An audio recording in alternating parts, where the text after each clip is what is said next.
ఐరళ్ళ మండలం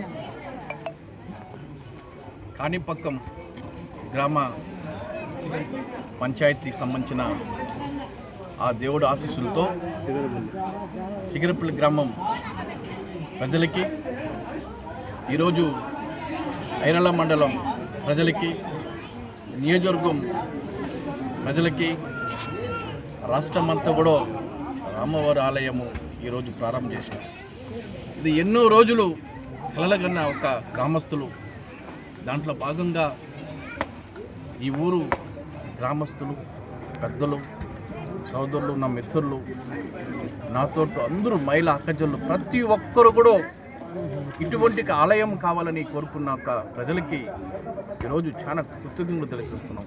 ఎందుకంటే ఇటువంటి గ్రామంలో ఒక దేవుడు ఉంటే ఆ దేవుడి దగ్గర మనం ఏదో ఒక భక్తితో మనం కోరుకుంటే అన్ని విధాలుగా మంచిది అవుతుందని ప్రతి ఒక్కరు కూడా ఆలయం కడుతున్నారు. అటువంటి నేను ఎమ్మెల్యేగా ఉన్నప్పుడు ఈ ఒక ఆలయం కావాలని గ్రామస్తులందరూ కోరుకున్నారు.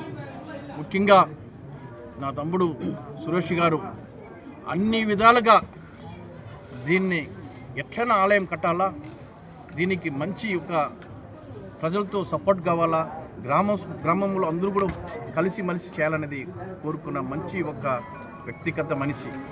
ఆయన సర్పంచ్గా ఉన్నప్పుడు కోరుకున్నది ఏమంటే ఈ గ్రామంలో ఒక మంచి ఆలయం కావాలా, గ్రామ అభివృద్ధి కావాలని కోరుకున్న ఒక వ్యక్తి. ఎందుకంటే ఎంతోమంది మనం పదవులు వస్తుంది పోతుంది కానీ గ్రామం ఉండాలని కోరుకున్న వ్యక్తులు ఉన్నారు వచ్చేసి. అటువంటి మంచి గ్రామంలో ఒక సిగిరపల్లి అంటే నాకు ఒక తల్లింటూ ఒక సమూహం. అటువంటి గ్రామంకి నేను కృతజ్ఞతలు ఎప్పుడు తెలుసుకుంటాను. ఎందుకంటే ఈ ఊరికి రావాలని నాకు చాలా ఖుషి. ఎందుకంటే అంత ఐక్యమత్యంగా అందరూ ఒకే మాట మీద ఉండి ప్రతి ఒక్కరు కూడా ఒక మాటకి కట్టుబడి ఉంటారు. అటువంటి సీతారాము కళ్యాణం అనేది చాలా పెద్ద విషయం. ఎంతోమంది గుడి కట్టాలనుకుంటారు కానీ కాదు, అంత అద్భుతమైన ఒక మంచి గుడి సాధించిన ఈ గ్రామ పెద్దలకి యువకులకి అందరూ కూడా క్షేమంగా ఉండాలా, ఈ గుడి ఇంకా మంచి అభివృద్ధి కావాలా, ఎంతోమంది భక్తులు రావాలని కోరుకున్నాం.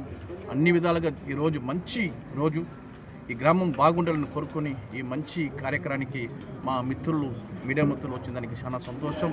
ఇంకా బాగా అభివృద్ధి కావాలని మీరు కూడా కోరుకోండి. ఈ రాష్ట్రం అంతా బాగుండాలని కోరుకొని ఈరోజు నాకు ఈ అవకాశం ఇచ్చిన నా సిగిరపల్లి గ్రామాలకి అందరికీ థ్యాంక్స్ చెప్పుకొని ముగిసుకుంటాను. Thank you.